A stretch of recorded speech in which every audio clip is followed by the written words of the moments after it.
prix du disque, en tout cas totalement chamboulé par le streaming, à tel point que le CD semble voué à disparaître. C'est l'enquête du 8h. Bonjour Mathieu Charrier. Bonjour. Plus de CD d'ici 10 ans, c'est ce que vous dites. Il suffit de regarder autour de nous. D'ailleurs, il y a de moins en moins de lecteurs CD. Eh oui, peut-être que vous n'avez pas acheté d'ordinateur ou de voiture récemment, mais la majorité des nouveaux modèles d'ordinateurs portables, par exemple, n'ont plus de lecteur CD. Dans les voitures, on se contente souvent d'une prise USB pour pouvoir brancher son smartphone. C'est simple, en 2016, le CD représentait 55% des ventes de musique. C'était 65% 2 ans plus tôt. Donc à ce rythme-là, effectivement, on peut craindre que le CD disparaisse, selon Guillaume Leblanc, directeur général du syndicat de l'édition phonographique. C'est clairement une mutation des usages. Donc ce qui symbolise cette révolution, c'est l'essor du streaming. On va pouvoir écouter sa musique en flux, donc c'est comme un système de location quelque part.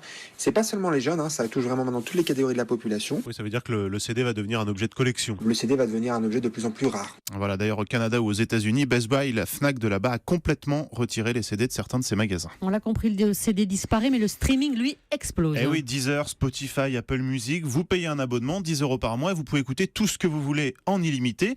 Alors ces plateformes ont eu du mal à s'installer, mais depuis un an, ça y est, l'habitude est prise. 4 millions de Français sont aujourd'hui abonnés au site de streaming. En 2016, il y a eu en France 28 milliards de morceaux écoutés en streaming. C'est plus 55% en un an, c'est énorme.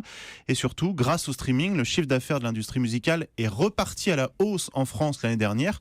Le chiffre va être officialisé à la fin du mois, et ça c'est une première après 15 ans de baisse ininterrompue. Alors ce qui est paradoxal, Mathieu, c'est que le CD disparaît au moment où le disque vinyle ressurgit. Oui, mais en tant qu'objet de collection, effectivement, on est aux environs d'1 million de vinyles neufs vendus chaque année en France. Donc sans doute que dans l'avenir, le CD deviendra lui aussi un objet que l'on chinera. L'enquête du 8h, signée ce matin Mathieu Charrier.